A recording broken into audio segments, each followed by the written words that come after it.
Starts the applause. I'm Kerri Miller of Minnesota Public Radio News. I'm here at the Weyerhaeuser Memorial Chapel at Macalester College campus, and I'm with a kind of executive search committee made up of people just like you. I'm joined by John Croman, political reporter for KARE 11 News. Hi, John. Hello, Kerri, and we'll stress again, this is not a debate. This is a job interview for the CEO of Minnesota. And it's a lot of employees, and the questions are going to be asked by the shareholders, the audience members here tonight, representing real people all over the state. All right, so let's meet the candidates. I think we are familiar with them by now, but Mr. Dayton, welcome. Good to have you here. Thank you very much. Mr. Horner, thank you very much for coming. Thank you for hosting us. This is great. Mr. Emmer, thank you very much for being with us. Thank you, Kerri. John? Thank you, Beth, and all of you very much. And we're going to stray from the normal format. We're not going to have every candidate answer every question. The audience members are going to be asking a question to one candidate, but if somebody else wants to chime in or we decide we want to hear an answer from the other ones, we'll get to that too.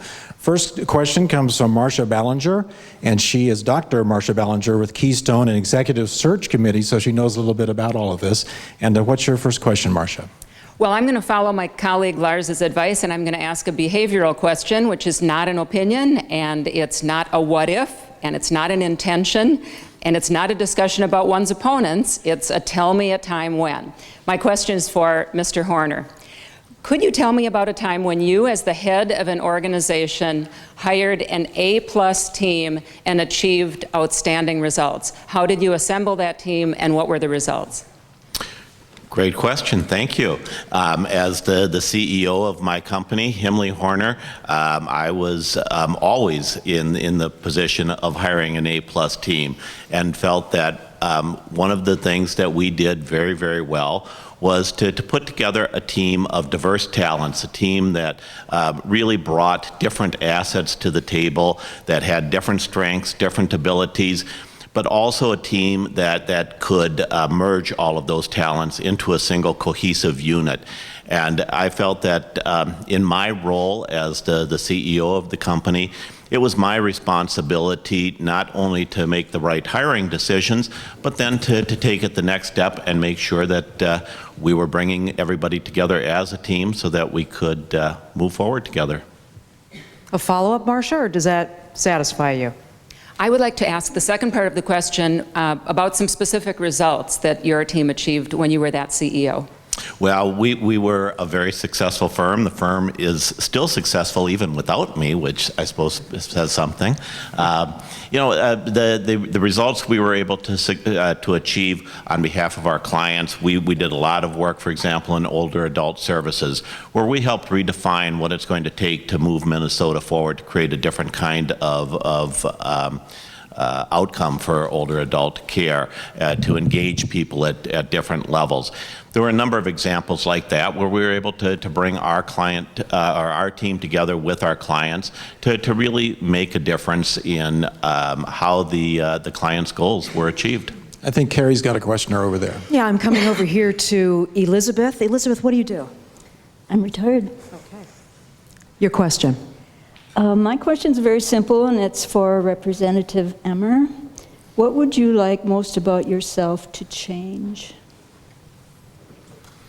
I think probably pace, Elizabeth. My pace is about it's about 150 miles an hour all the time. I think if there's anything that I could do is learn how to pace that a little bit more.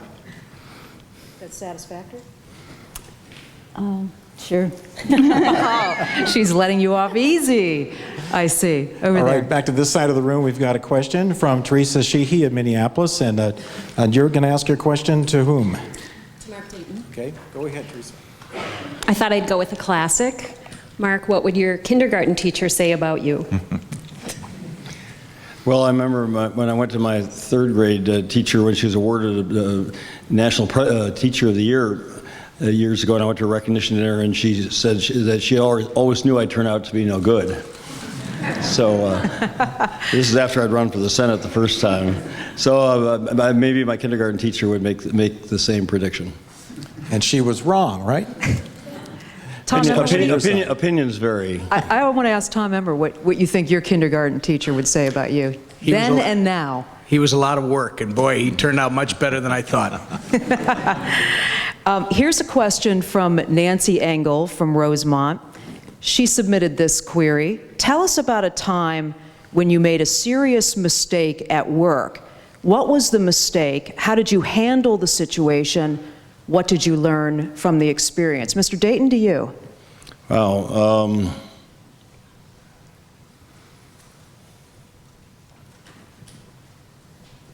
A serious mistake. I'm trying to think. I'm reminded daily of my fallibility, but I can't think of a serious mistake that I made at work.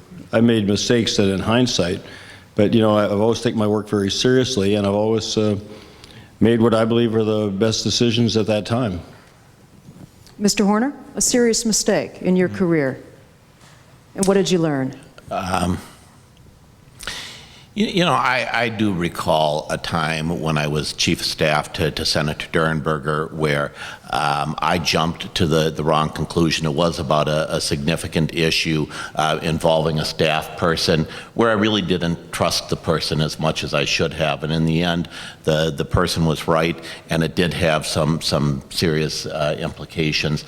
And it was a good lesson for a person who fairly early in my professional career had a lot of responsibility, a great lesson in understanding how to the importance of trusting people, of making sure that you have all of the information collected before you jump to conclusions. So you're saying you learned not to make snap judgments. That's a good way of putting it, Kerri, yes. All right. John? Well, this is a question submitted by Laura Graff, and it kind of touches a little bit on the pacing issue that Representative Emmer mentioned a few minutes ago, but it is directed to Representative Emmer, and the question is, we've heard a lot about your strengths during this campaign, all three of you, but Tom, what would you think would be your greatest weakness if you're elected? If you become governor, what will be your Achilles heel, so to speak? Well, if I can rephrase it just a little bit, John, I don't think that it will be the Achilles heel. The thing that I always have to be aware of is that you don't have to take on every battle. You don't have to, where you see something that you believe is a wrong that needs to be righted, you don't have to jump in every single one. You've got to be focused. You got to have a vision. You have to have a plan on how to get there, and you need to stay on that plan. So I would say that from my life's experience, I have a tendency to want to help wherever I can, and I think that while that's a good thing, it's a good quality to have, it's also something that you have to be wary of, because not every fight is something that you have to get involved in. Tom Horner, have you had that problem with not being able to let go or being able to choose your battles? Well, I mean, my biggest weakness, I suppose, would be eating ice cream out of the carton. But beyond that, it's not so much letting go. I mean, I think I do a good job of selecting where I ought to be focused and challenging myself to look carefully at the issues that I take on and to put together the team. I think for me, the challenge always is, and it does go back to the lesson learned, to be patient, to understand that some issues, some people, some circumstances take time to unfold, and you have to give it that time to make sure that it's unfolding in the right way. Mr. Horner, do you think this is a time when a little impatience might be appropriate, given what's going on with the budget and the issues at the state? Well, certainly when you go around the state and talk to people about the economy, talk to people about the need for jobs, absolutely. In those kinds of areas, without question, the next governor needs to have a focus, needs to have a sense of urgency about creating jobs, reviving the economy. So how do you balance that? Well, I think in some areas that is the issue, is where do you draw the line between where you're going to push, where you're going to act with urgency, and where you're going to pull back a little bit and give those issues time to evolve on their own. Mr. Dayton, weakness that you will have to manage as the potential CEO of the state? Well, very much impatience. And you're right, Kerri, there are times when that's appropriate because there is an urgency, and time is always limited in public office. And it's also sometimes I'm demanding of myself, I'm demanding of people who work for me and with me. And so I need to be aware of keeping that balance. So too demanding sometimes? As the French said about Charles de Gaulle, he had the faults of his virtues and the virtues of his faults. And some of these qualities are, appropriate in some situations and useful in some situations and less so in others. What do you think you've learned about yourself through that, and how will you manage that? God grant me the serenity to accept the things I cannot change, the courage to change the things I can, the wisdom to know the difference. That's the serenity prayer, right? Correct. John? Then there's Serenity Now from Seinfeld. But anyhow, we'll go with Bill here. Bill Denny, and you've got a question for Mr. Horner. Yes, a leadership question for Mr. Horner. There are no Independence Party members in Congress. Essentially, how do you intend to bridge the political gap, and how do you lead the state with no teammates? Well, I do have teammates, 5 million of them, and that's what all of the newspaper editorials have said in their endorsements of me, that I'm the one who can bridge that gap precisely because I can engage the 5 million teammates that I do have. Look, I don't think any governor is going to be successful if his focus is on Democrats, Republicans in the legislature. The next governor is going to have to talk over the heads of the legislature first and engage the Minnesotans who have been pushed to the sidelines, bring them involved, find the points of consensus, find where there is common ground, educate them, lead them, be a CEO, be a leader, and then bring that public will, that political will back to the legislature, where then I work with Democrats, Republicans. But here's the other element of leadership that I believe strongly in, is that I think when you look at what has happened over the last several years in the legislature, one of the needs is for a governor to be the political lightning rod, to be the one who'll say, look, Democrats, Republicans, Independents, you come to the table, you take the tough votes. I'll be the political lightning rod. I'll take the hits. I'll give you political cover. Here's my 5 million people who can give you political cover, and together we'll get things done. But you're not going into it saying, I'm going to be a one-termer. I would never promise to be a one-term governor. Nobody can go into office promising one term. You're a lame duck from day one. But what I've always said is that I will be that political lightning rod. I will give cover to those willing to take the tough votes. And if the consequences of that are that I'm not reelected for a second term, I'm okay with that. Mr. Emmer, aren't a lot of politicians somewhat wary of being lightning rods, of being the ones to say, yes, I'll take all the blame, bring it to my doorstep? I mean, after all, you usually want to get reelected. The lightning rod question, for politicians, career folks, yes, they seem to be more concerned about the next election than about the decision that's being made many times. And I would disagree with my colleague. I don't think anybody who goes into this office will be talking over the legislature or anybody else. I think this office that we're interviewing with you for is not about being a Republican, a Democrat, or an independent. I'm very proud to be the endorsed Republican. But the next governor of the state, this is about common sense. This is about articulating a positive vision for the future of the state and how you get us there, how you start growing jobs again, and how you get the business of government running the way it's supposed to. And that's a common sense message. If you're going to be a leader, it's about giving the team credit when the team is successful. In other words, those legislators that you're talking about, whether they're Republicans or Democrats, you got to give them the opportunity to enjoy the success and be able to claim the credit. The other part about being a leader that I don't think a lot of people in government show us very often is when the team does not do well, the leader needs to take responsibility for where the team's at and then show leadership and getting the team moving again. And you're willing to take the heat if things go wrong? You know, if my short time in the legislature is any indication, the answer is yes. Question over on this side. You are? Shannon McDonald. I have a question about motivation. I think that the next governor will have a lot of tough days ahead of him, and I think in the past, I assume you've had days where you get up and you're like, oh man, this is going to be a tough day at work. And what motivation will you have, and what will you take with you for those days as governor? And who would you like to answer that? Mr. Horner, please. Well, my primary motivation is sitting right over here in the second row. I've never had an interest in running for public office before. My service to Minnesota has been through community service in a whole variety of nonprofit organizations in my professional career, and what I do as part of the community. But last fall, as my wife Libby and I were talking about 2010, seeing how polarized the environment was, believing that if Minnesota just continues down this path of a Democrat or a Republican, it's 4 more years of gridlock. And I think that's what has been reflected in the newspaper editorial endorsements from the community leaders who have stepped up. For me, it was, how do we make sure we have a Minnesota that provides the same opportunities for my 3 kids at the beginning of their professional lives as it has for Libby and me? And not just the business opportunities, not just the economic opportunities, but one of the things we overlook too often is the great civic opportunities that Minnesota offers. The ability for people to be involved in their communities in very substantial ways. And I think we're losing that to our polarized environment. And I think a governor can play a role, must play a role in setting a new tone of civility, setting a new tone of discourse. I want my kids to have the opportunity to be involved in the community, to be involved in where they live, as well as to have the professional opportunities. That's what motivates me as a candidate for governor, but it's also what has motivated me throughout my community service career, throughout my professional career. Because I know that if my kids have those opportunities, kids across Minnesota are going to have those opportunities. Mr. Representative Emmer, are you going to go next? Or Go ahead. You got a follow-up? Yeah, Go ahead. right over here. Ann Russell.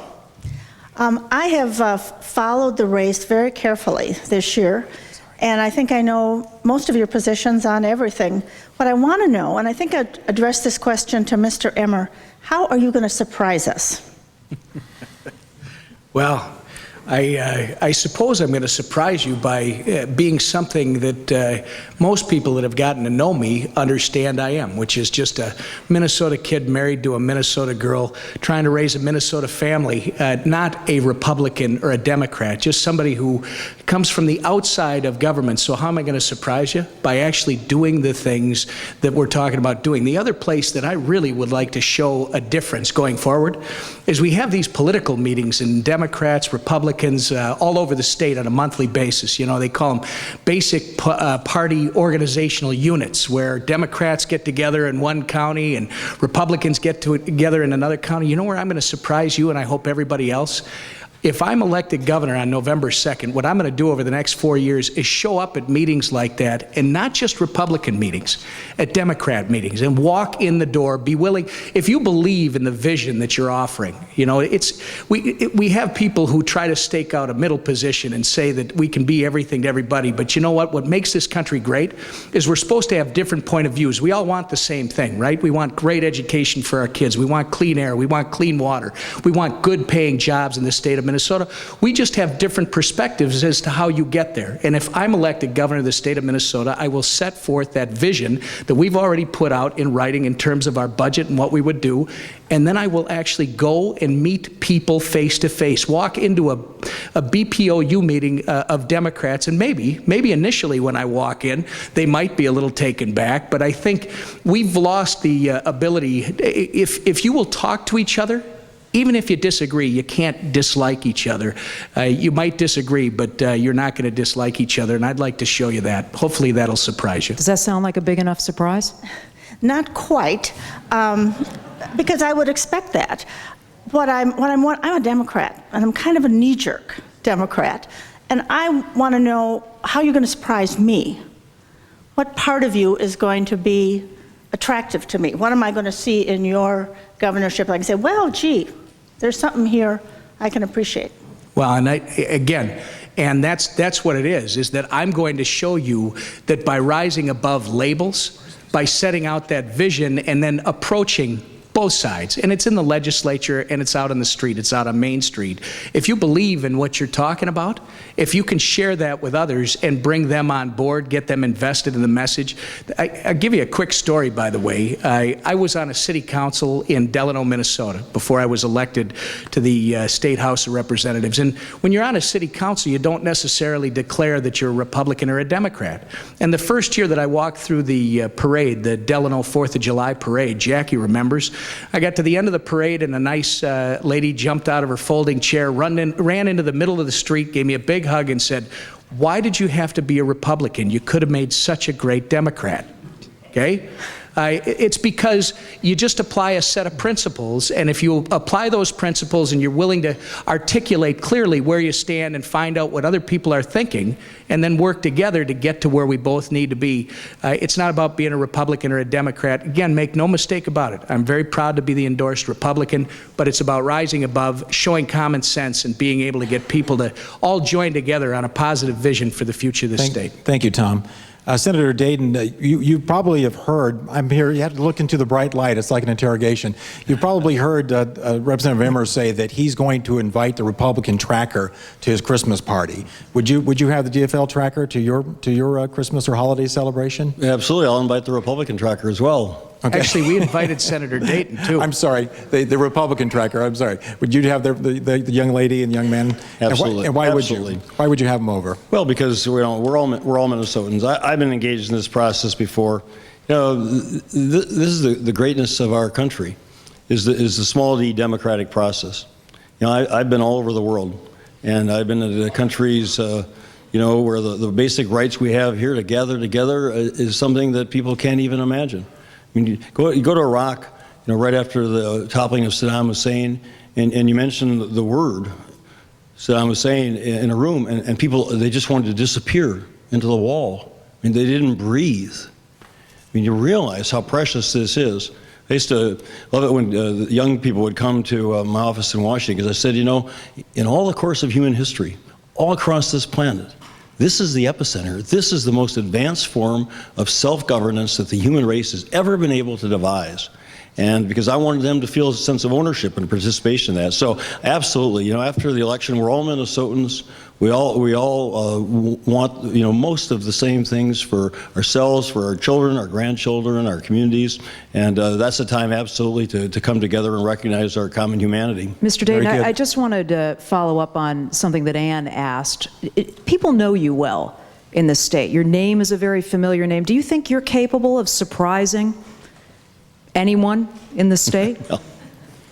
Well, you know, I'll leave that for others to determine what surprises. But I'm one asking person you might what not you know. think. You know, I'll do the very best I possibly can every day and every night that I'm governor. And I hope that will certainly surprise those who have been watching the TV commercials saying how awful I am. And I hope it'll, you know, give people a sense, you know, that I recognize what a incredible opportunity it is if someone, a group of people, give you a chance to serve in public office, as I felt before. And so, you know, I believe if it surprises people that I can demonstrate that commitment, and will do so to the very best of my ability for the 4 or 8 years, good Lord, and people of Minnesota willing, then if people are surprised by that, then that's all for the good. Let me put it like this. Do you think you have hidden qualities that people might not know that would surprise them? Well, you know, when Picasso was asked once, a recent painting, how long did it take him to complete that painting, he said, all my life. And I believe that my 63 years have been a development, and I'm proud of what I've accomplished when I've been able to contribute. But I believe that I've improved. And I believe that my best years lie ahead of me. And I believe that if I'm given this opportunity, I'll demonstrate to Minnesota qualities of leadership and ability to bring people together to achieve the goals that I have that'll surprise people. So is that a yes, I have hidden qualities that people don't know about? Yes. That will surprise them? Yes. I think that's one of the defaults of being a campaigner for 28 years, going back to 1982. Actually, you started in 1980, so people do feel they know you, and so they're waiting for a surprise, apparently. But we'll see how it goes. Now, the next question is from Bill. John. Oh, John. John Dusek, yes. John Dusek, and go ahead and stand up, John. And this one is for Representative Emmer. Go ahead. Yeah, Representative Emmer, tell me about a time when you were less than honest during this campaign, and when is it acceptable to stretch the truth during a job interview? I believe you're wearing a Horner button. I wonder if that has anything to do with it. That is, for the live radio audience, that is correct. John is wearing a Horner button. Actually, I've been forthright and honest in everything I do, and anybody that wants to ask me about that, I'd be happy to talk to them about everything that we've talked about. Actually, if you take a look, and I know that you've got a Horner button on, and that's great. That's what makes this a wonderful country, a wonderful state. You get a choice. But take a look at the only honest budget that's out there, the only honest budget that tells people this is exactly what we will do if you elect us as governor, and it's balanced, and it lives within its means, and it is designed to start growing jobs again in the state of Minnesota. So based on that, I think it makes the choice pretty cleir. I think the other candidates... I can't afford Abby and Ted the tracker, so I have to have people wearing buttons. Sorry. Well, the others, I don't know if you want to weigh into the budget question right now. Let the audience here know that if you have a question, raise your hand, let us know, or put it in the collection plate and pass it down the pew. But we'll get to as many questions as we can. But you know, the other guys, Senator Dayton and Mr. Horner have both said we need some type of revenue to make this all work budget-wise. And we just heard Representative Emmer say he's got the only budget plan that works through cuts alone and reforms. What do you say about that, Tom Horner?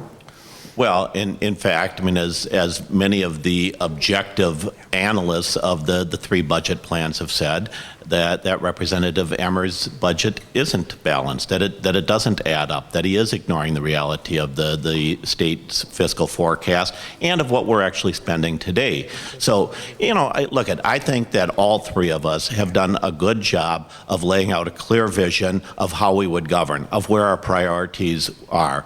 And I think Minnesota voters this year, maybe more than in any other previous gubernatorial election, ought to know from all of our debates, from all of our budget plans, from all of our discussions with the media, exactly where we stand. Now, are all of the T's crossed, the I's dotted? No, not in any one of the three plans. Do we have a clear sense? Do voters have a clear sense of where we would take the state? I think so.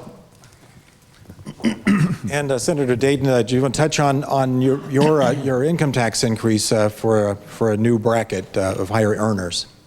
Well, it starts with the realization, according to the Minnesota Department of Revenue, that the top 10% of Minnesota income earners pay about 80% as a percent of their income in state and local taxes compared to everyone else, and the top 1%, which are people whose average income is over $1,200,000 a year, pay 2/3 of what everyone else pays on average in state and local taxes. I think that's unfair.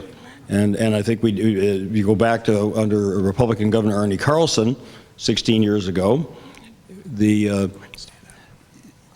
tax burden was pretty well evenly distributed among the tax-paying population.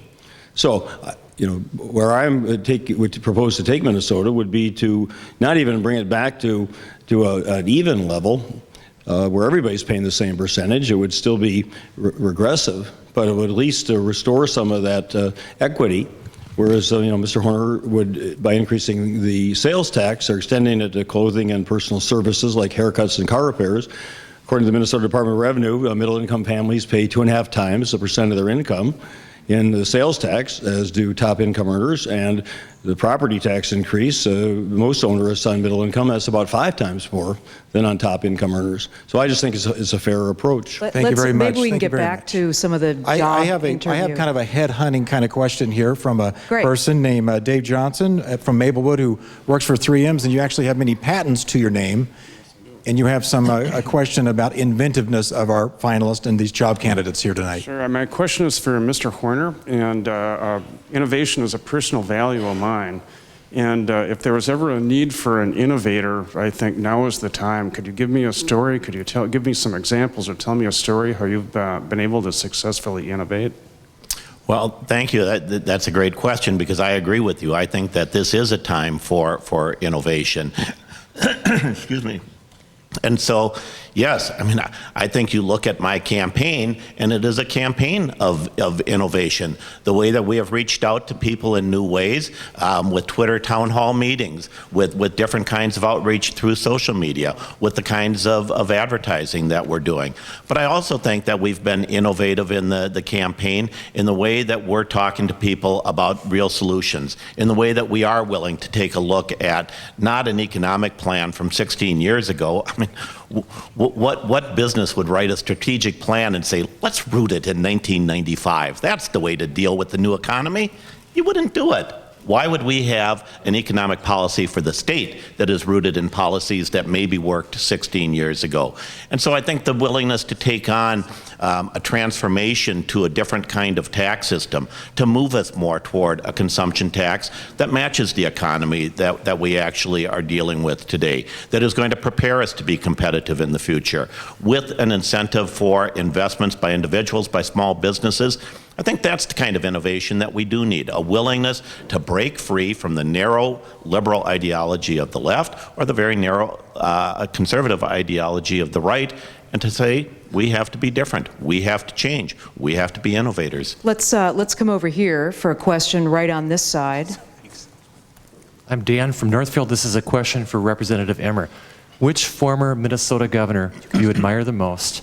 Tell me what you liked and did not like about his leadership style, and compare, please, your leadership style to that governor. Thanks, Dan. This question was asked of all three of us down in Mankato, and you may not like my response, but I absolutely look to everybody who's ever served in this office as somebody that I admire. Why? Because now, having done this, having gone through this, I realize what they put themselves through to set forth their vision for the future of this state, what they put themselves through when people don't always agree with them, and what they put themselves through in their family. So I admire everybody that's out there, and from my perspective, that quality of being out front with your vision and being able to talk about what it is you would do, articulate very clearly, I think that's the quality I admire most, and that's what I'm going to emulate. I think we have an answer here, and he's not very happy.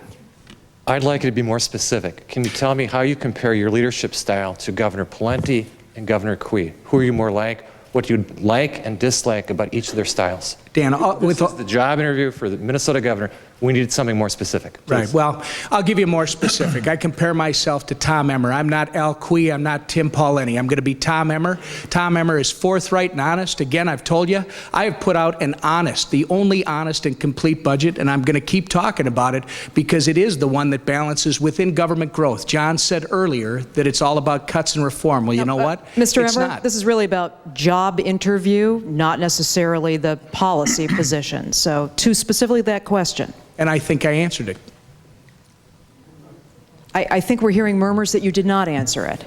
Well, I just told you. Again, Dan, I'm sorry if you're not satisfied. Maybe I'm not your guy, but I'm not going to be Al Cui. I'm not going to be Tim Pawlenty. I'm going to be Tom Emmer. Mr. Dayton, would you like to take a bite at that? Well, the two I respect the most are Governor Rudy Perpich, who I worked for. I respect his proactiveness. He was a jobs governor. He rolled up his sleeves from day one, and he was a font of great ideas for Minnesota, and he had a sign on his office wall that I'll put back up if I'm elected, said, "None of us are as smart as all of us." And he was a great receptor for other people's good ideas, and in addition to his own. And I also admire Governor Harold Stassen, who came in as reform governor and reformed the administrative system of the state and made it far more efficient, professional, and then showed the patriotism and the courage to resign his office in World War II and go serve his country in the Navy. All right, our next question is from Colleen over here. And over here is not her last name, actually. Your last name is? Borgendale. Borgendale. And your question is for whom? This is for Mr. Dayton. And it involves something, when during the Ventura administration, we always heard about people having a good cabinet, but we're going to make this more of a headhunting question, I think. Go ahead, Colleen. So the characteristics of a leader can be shown by the people that he surrounds himself with as his advisors or his staff. And so I want to know, what are the qualities you look for in the advisors or the staff or the people you will surround yourself with while in office? Well, the best possible people. And I can't disclose names, but in terms of the co-chairs of my transition office, if I'm elected, they would be people of quality. People who have previous skills in running, administering state government, as well as in the private sector, who have political background but are not political people, that are not run for office themselves. And then, as I was when I was elected state auditor, I hired a private professional search firm, and went into the private sector to find auditors. I wanted a professional auditor in charge of the audit. I wanted a professional investigator in charge of the Office of Special Investigations. I wanted, actually it was unique to find someone who had both audit, a CPA, and a legal degree to be the general counsel. So I wanted to look for people who had proven qualifications in those particular areas of expertise. So if it's Commissioner of Agriculture, I want someone from an agriculture background, someone who's devoted their life career to agriculture, both administratively and as a practicing farmer. I want somebody who's a Commissioner of Education, who is knowledgeable about education, who can listen to the stakeholders, and who can lead and help me bring people together. So same thing with the Department of Natural Resources and others. People who are professional, proven to be the best at what they do, have a commitment to public service, have a commitment to listening to people, recognize that if we're elected or appointed, we are paid with the tax dollars of hardworking Minnesotans, and we owe them the responsibility to provide the best possible service and to listen to all points of view. We can't do what everybody wants us to do, but we can listen and we can bring people together. Is that what you had in mind with the question? Was that your, okay, you didn't drill down deep enough, or? I feel like you kind of glazed over that. I mean, I'm looking for what kind of characteristics in a person, because whenever you're hiring somebody up for a staff, you want them to fit well with who you are and fit well in the office, but also, you know, be compassionate or work well with people. I mean, those types of qualities. What do you look for when you hire a staff? Honesty, integrity, proven commitment to willingness to work very hard, compassion, ability to work well with other people, to listen, and also to lead, willingness to make the hard decisions, a commitment to excellence, somebody who will lead by example, someone who will inspire other people to be their very best, and someone who has demonstrated expertise in the particular area of, as I said, a particular agency that she or he's being appointed to head. That satisfy you? Yes. All right. Thanks. Right over here to Lawrence. My question is a goal/achievement question, and I direct it towards Mr. Horner.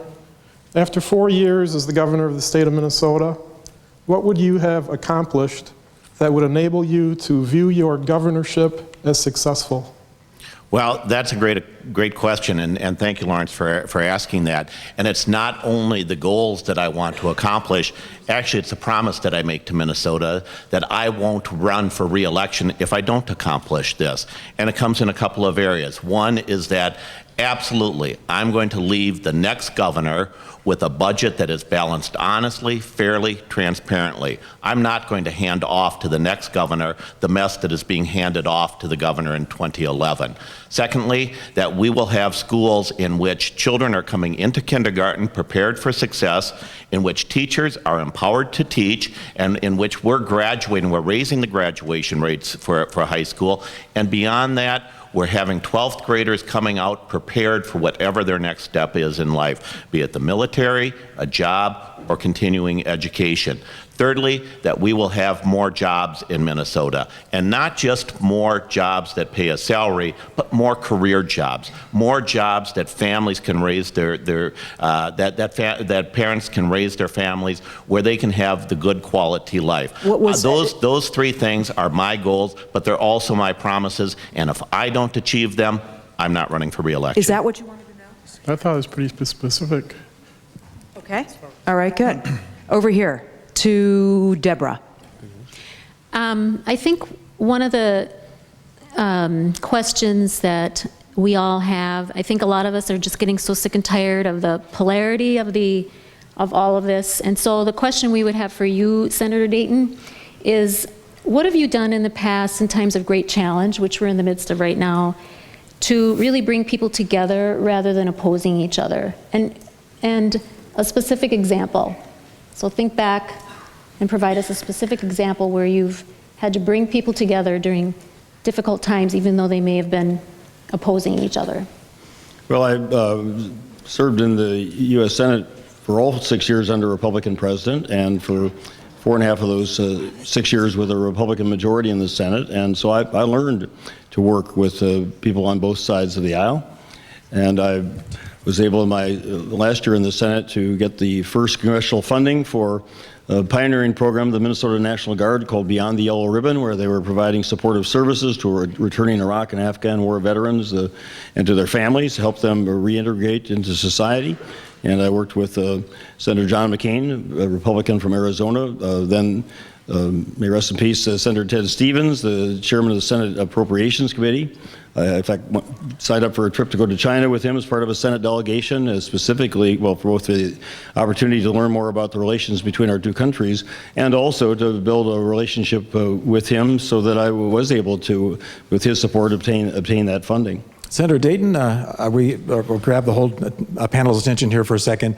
Marcia has another question that she wanted to offer originally, but we sidetracked her. So go ahead and stand up again, Marcia. And your question this time is for Tom. Representative Emmer. Representative Emmer. Representative, you've talked a great deal about your ability to manage the budget, and so I'd like to ask an interview-style question.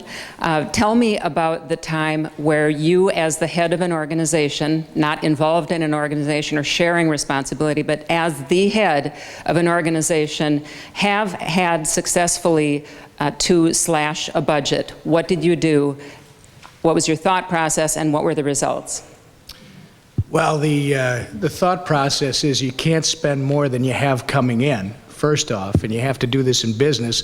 And what you do, and most recently I had to do it when I started running for this office.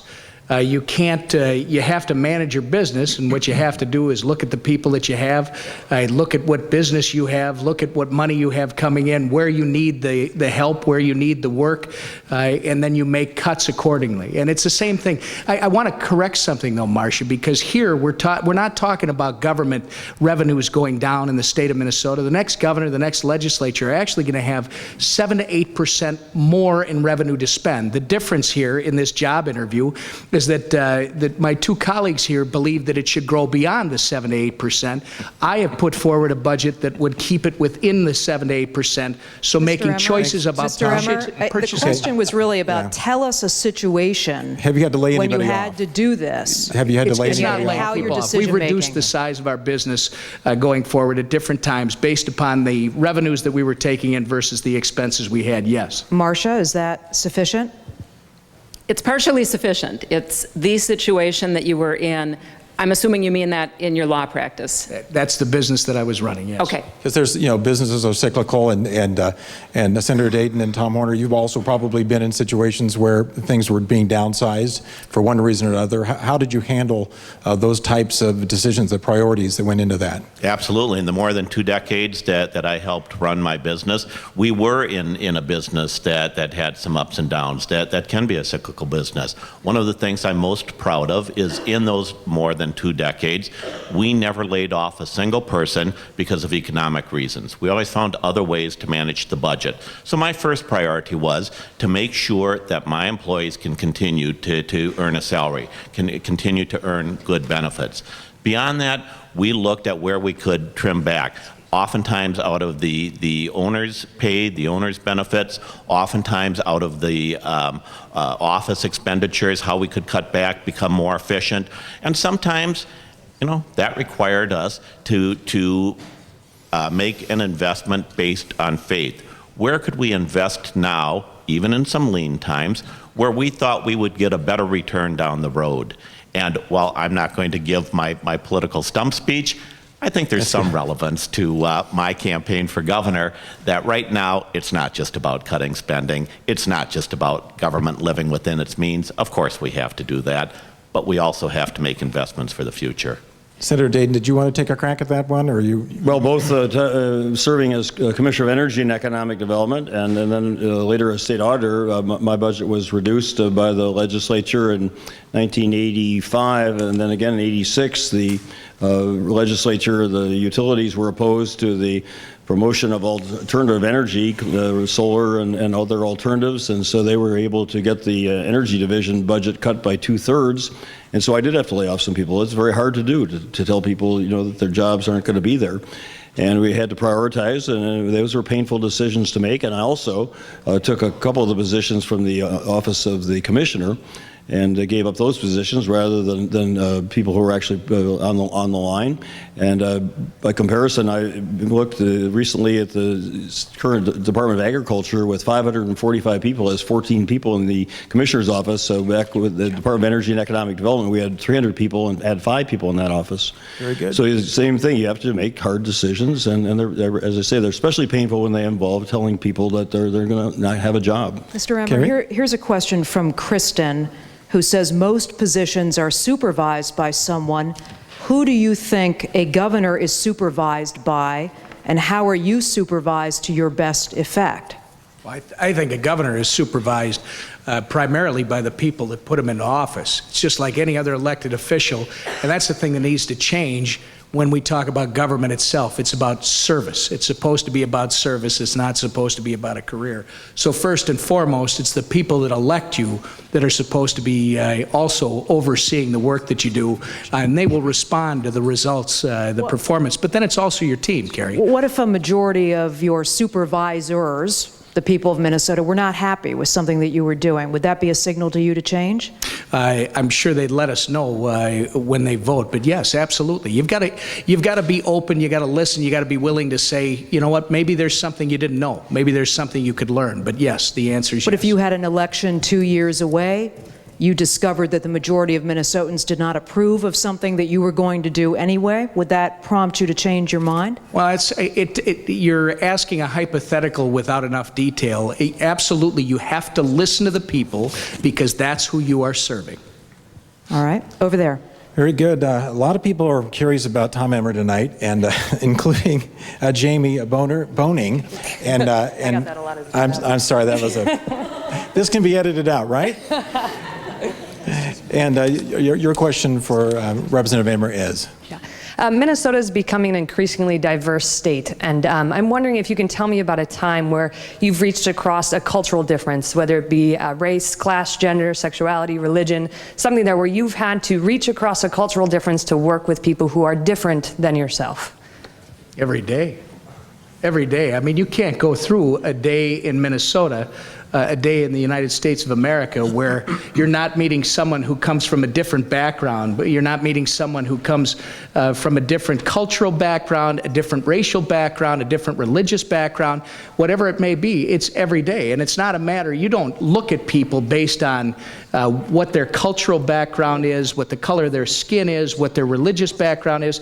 I don't look at anybody with that kind of a, we're diverse, so now I've got to judge somebody based on how they look or where they come from. We treat everybody with the same type of respect regardless. Did I answer it for you? Do you want a more specific example? I think it still comes back to a specific example. Maybe. I agree with you. We interact with different people daily, and as do I, but I can come up with a specific example of when I've had to actually say, wow, you are different than me, and I do have to recognize your difference in order to really come together and compromise and find a solution together. Well, again, and I hope you'll respect it because I respect the question, but I don't judge anyone else based on their differences. I figure that we're all human beings, and the issue is not how we're different. The issue is what do we have in common, and how can we both achieve success as opposed to what I believe and what you believe. A question on this side of the room, right there. Thank you. Hello, my name is Alex. I'm a student here. You've all done a very good job of articulating your vision, but if something unexpected, some kind of disaster, or maybe a flood, or something unforeseen should happen to Minnesota, how would you go about reacting to that? This would probably be a good time maybe to draw something from your past in which a crisis really did occur and how you reacted to that at the time and what lessons you've drawn from that. Go to the problem. Go right there. When the flood occurred recently, I went to Owatonna to help with the cleanup. When the tornado struck in Wadena, I went up there both to help with the cleanup and asked the mayor, what needs to be done. I admire so much 9/11 is in Washington, and when that plane hit the Pentagon, Secretary of Defense Donald Rumsfeld went right to the point. Then Mayor Rudy Giuliani went right to ground zero. That's where your leadership really comes through, where you know instinctively that you react, you go to the problem, to the crisis, and you see what can you do. And by your presence also, you demonstrate, you're willing to lead. Well, if I could jump in on that, because I slightly disagree. I think there are times when you go to the problem. I think there are times when you stay out of the way of those who are fixing the problem, and a leader understands the difference. We've seen too many times where politicians go to the site of a disaster only for their own self-aggrandizement, not to solve the problem. You know, in today's era of technology, of communications, of the ability to reach out, there are so many times, I think, when a leader is best serves the state, best serves the people that he's working for, when he figures out how to help solve the problem. Sometimes from a distance, sometimes on site. It's rallying the team. It's putting together the resources. It's making sure that you're responding appropriately. Getting the information to be sure, letting those on site know that you are available, and certainly sometimes, as Senator Dayton said, being on site. But I think there are other times where we're best served by standing back, collecting the information, assembling the experts, and then responding appropriately. A question from Helen Warren in St. Paul, and we'll go with Senator Dayton on this one. And without getting too personal, describe a good day in your life away from the campaign trail. Well, that's a day with my 2 sons and my 2 dogs.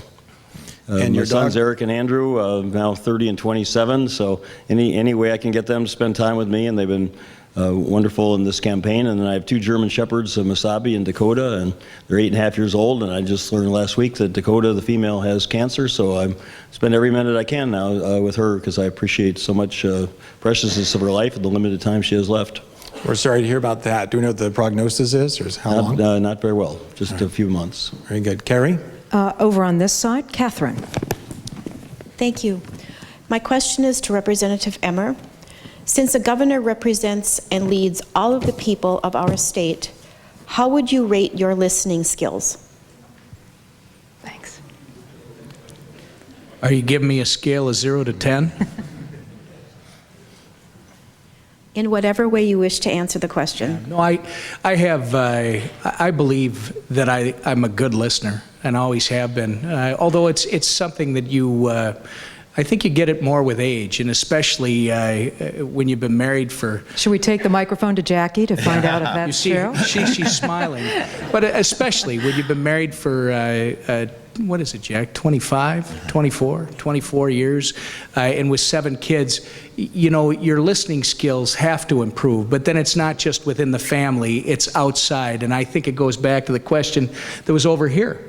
You know, when we were talking about diverse backgrounds, whatever, it's about learning how to listen at a different level. It's not just listening, it's about hearing. It's about hearing where other people are coming from, and then being able to process that and figure out, again, where you have common values, where you have common experience, and then also maybe where you don't, because God forbid you just might learn something from Mr. someone. Horner, what kind of a listener do you think you are? Well, I think that Libby and most of the time my kids would say that I'm a very good listener. I think it is one of the skills that, coming out of my background in communications, that you develop, that you understand that good communications only happens when you start with listening. You think a governor can really not just listen but hear, as Tom Emmer said? I mean, you're somewhat insulated. You have your staff around you that most of the time wants to say yes to you. How do you really hear what Minnesotans are saying in that office? By reaching out in forums unprotected from the staff, by getting out and talking to people, listening to people where they are, going out into the communities in different environments. So can a governor do it? Kerri, I don't think a governor in the next 4 years is going to be successful without doing it. Say, Kerri, can I just jump in on that quick? Because Dan, who had asked the question about which governor do you admire, I'm just going to throw this back at Dan and say, as I'm listening to Tom Horner, it's just reminding me, one governor that I absolutely admired for staying in touch was Rudy Perpich, because he was the one that would disappear and wander off into the countryside, and I think that was a great quality to have, because that's how you do stay in contact. Is that the quality you were thinking of? I'd still like a very specific answer about which governor you admire and his leadership skills, but I don't think I'm going to get it tonight. But I think it's a very important question. You know, in this forum, it's real easy to try to sidestep the questions. I once was in an interview when somebody told me I got the job because I wore wingtip shoes. And that was just crazy. And I'm really looking for something specific that's going to tell me something. I think all of you are tending to avoid things. And I think if you maybe talk about other governors, we might learn more about you. Mr. Emmer, you want one more shot at that? No, I believe I have All answered right. Dan's question. You had it. You had the chance. I don't think I might be Dan's guy, but that's all right. When I saw Kerri move over by Jackie Emmer, I thought she was going to ask if she defines compromise the same way you do. We've all heard the quote. One of the Minnesota Incorporated, if we can call our state a huge company, and it is in some respects, has to have a global presence. And we have a question from an audience member over here who wants to know, what would you do we'll start with Tom Horner, but what would you do to increase Minnesota's global presence, make us more of a factor, make our company more of a factor overseas and in international markets?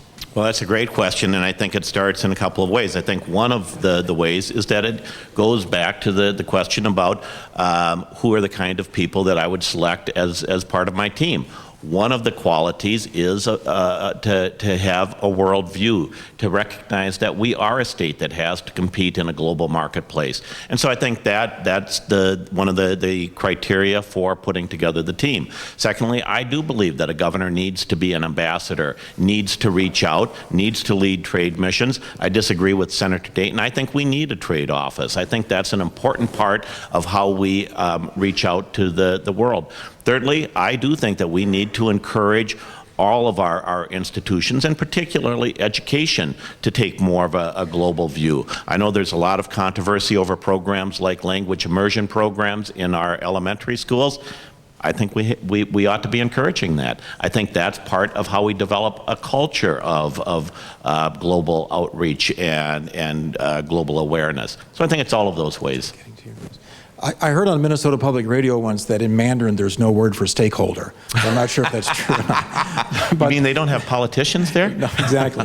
But there is, I speak of Mandarin. I've been to China 6 times this decade.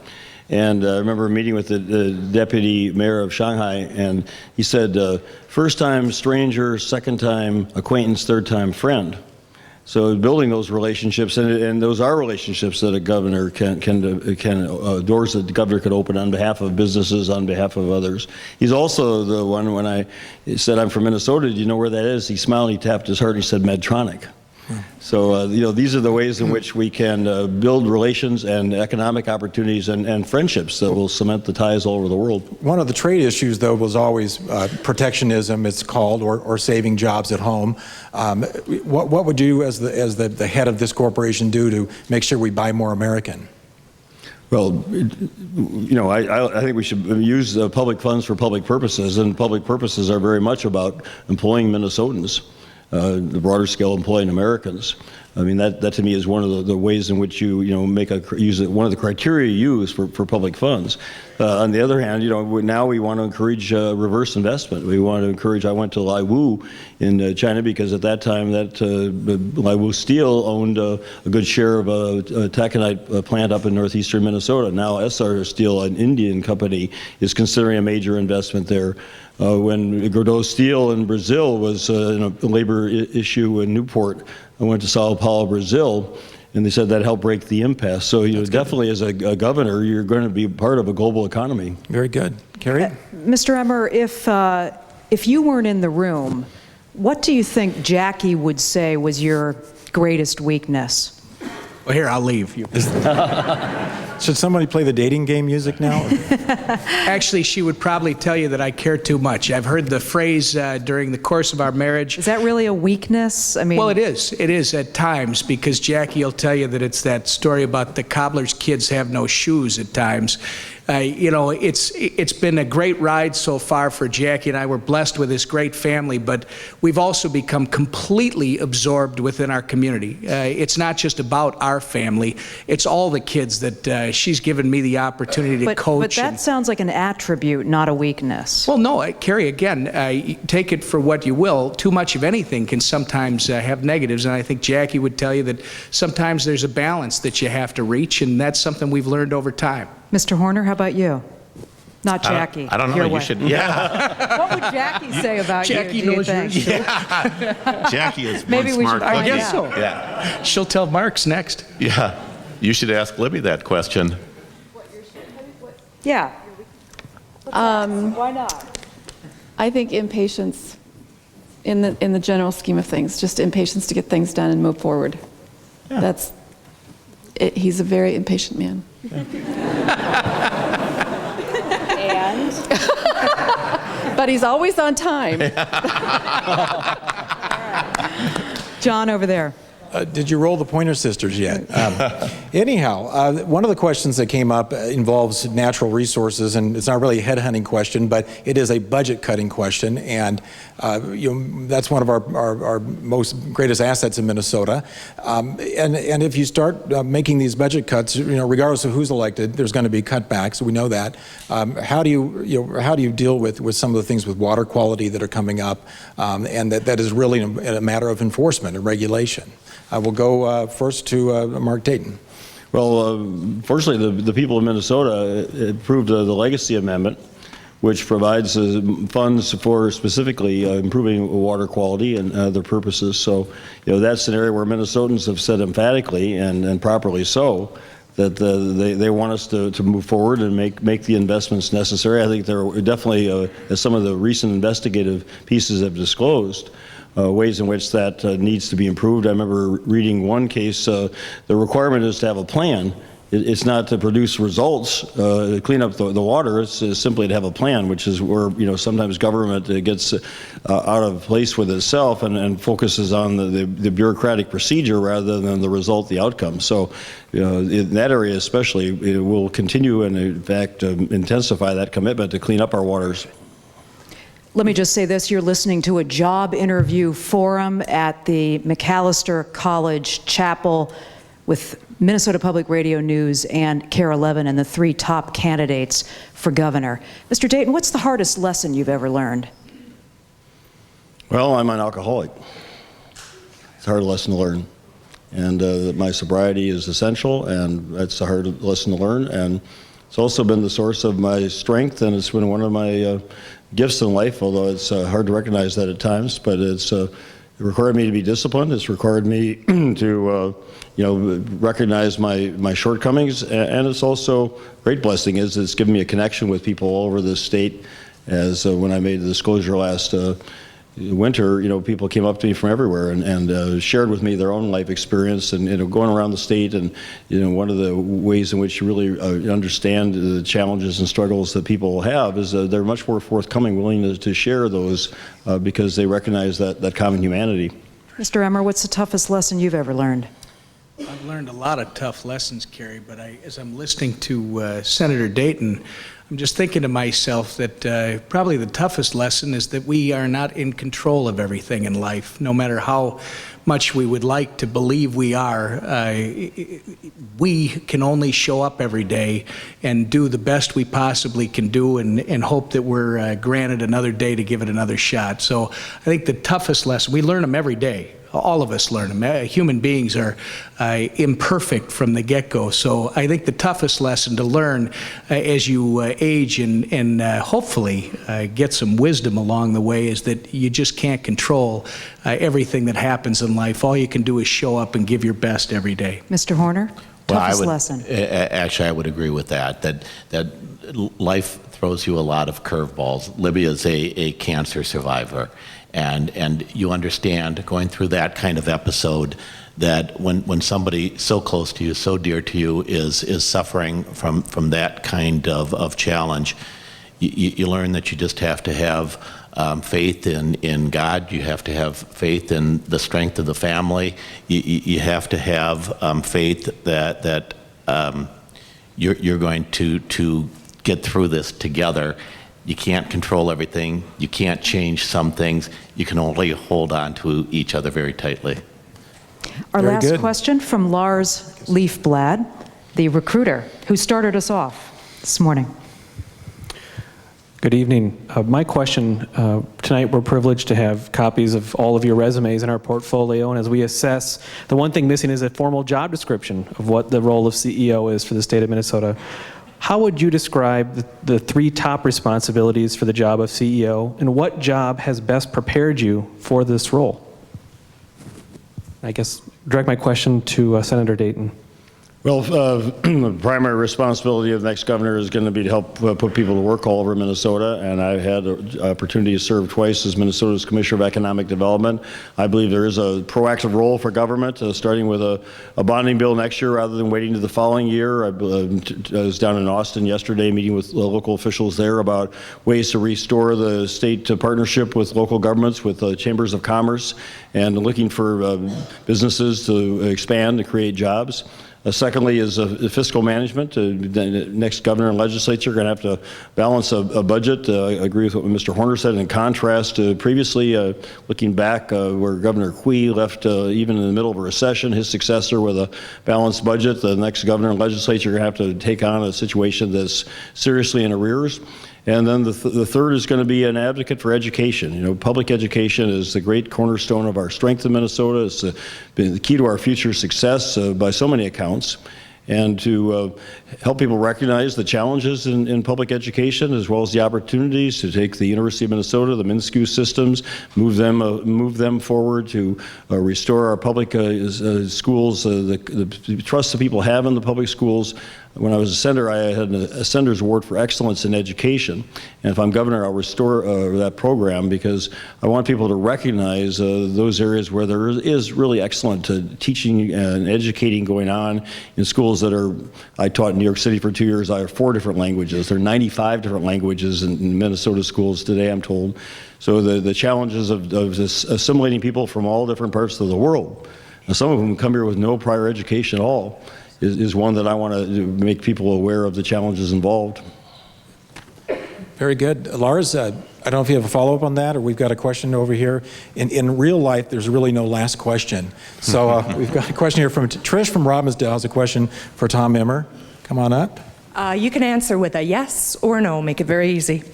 If your team has come to a conclusion or resolution to a challenge that's put before them, and it goes against one of your core beliefs, if that decision is based on the will of the constituents, will you defer to their decision or will you push back? I'm sorry, if it goes against my core beliefs? If it goes against one of your core beliefs, will you defer if it's based on the will of their constituents or will you push back? If we're talking about my core beliefs being smaller, more efficient government, individual liberty, and economic freedom, no. Yeah. Very good. I thought we didn't get all the talking points that time. That was great. So, so Kerri's about to wrap this up. John, I can give them to you. No, I know you can. I've got copies. Thank you all very much for coming. To the candidates, thank you all in the audience for the excellent questions, and thanks for taking part in kind of a first of its kind job interview for governor. Thanks for being here.